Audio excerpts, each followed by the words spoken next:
അപ്പോൾ hello my guys, ഇന്ന് എൻ്റെ ഒരു ദിവസമാണ് പങ്കുവെക്കാൻ പോകുന്നത്. ഇപ്പോൾ രാവിലെ 10:40 എണീച്ച് പല്ല് തേച്ച് പിന്നെ നേരെ നാസ്ത കഴിക്കാൻ പോയി. നാസ്ത എന്ന് പറയുന്നത് നല്ല ചിക്കൻ കറിയും പിന്നെ പുട്ടുമാണ്. ഈ ചിക്കൻ കറീൻ്റെ ടേസ്റ്റ് കൊണ്ട് 4 കണ്ടം പുട്ട് വരാൻ തിന്ന്. സ്പെഷ്യല ടേസ്റ്റ് അതിന്. തിന്നാലും പറഞ്ഞു ഉമ്മ പോയി തേങ്ങ ഉരിച്ചിട്ട് വരാൻ. അങ്ങനെ തേങ്ങ ഉരിച്ച് നേരെ ഉമ്മാൻ്റെ കൈമ കൊണ്ടുപോയി കൊടുത്ത്. ഉമ്മ നല്ല മുസമ്പി ജ്യൂസ് അടിച്ച് തന്നു ഗൈസ്. പിന്നെ ഒരു 12 മണിയാകുമ്പോൾ ഒരു ആപ്പിളും തിന്ന്. പിന്നെ 1:30 ചോറിൻ്റെ സമയം. നല്ല മുട്ട ആംലേറ്റ്, പരിപ്പ്, ചെമ്മീൻ മുളകൊട്ടിയും അതെല്ലാം കൂട്ടി ഒരു പിടി പിടിച്ച് ഉച്ച ഭക്ഷണം കഴിഞ്ഞ ഗൈസ്. പിന്നെ ചായൻ്റെ സമയത്തൊരു ഉമ്മ പീടികയിൽ നിന്ന് വാങ്ങിയത് പൊരി പോലത്തെ ആയിട്ടുണ്ടായിരുന്നു. ഇതിൻ്റെ പേരറിയുന്നവരൊന്ന് കമൻറ്റ് ചെയ്യണേ.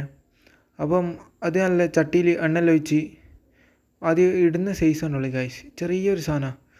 അത് കണ്ട ഇടുമ്പോഴത്തേക്ക് ഇങ്ങനെ പൊന്തി വരുന്നു. എന്തായാലും സാധനം നല്ല ടേസ്റ്റ് ഉണ്ടായിരുന്നു. ആ പ്ലേറ്റിലേക്ക് തട്ടി. പിന്നെ ചായക്ക് നല്ല കേക്ക് ഉണ്ടായിരുന്നു. കേക്കും പിന്നെ ചായയും കുടിച്ച് പിന്നെ കുറച്ച് കഴിഞ്ഞ് ഒരു മഞ്ചിൻ്റെ ചോക്കോസ് ഉണ്ടായിരുന്നു. അവൻ തിന്ന് പിന്നെ നാസ്തയുടെ ടൈം. നൂഡിൽസ് നിന്ന് നമ്മൾ ഇന്നത്തെ വീഡിയോ നിർത്തിയ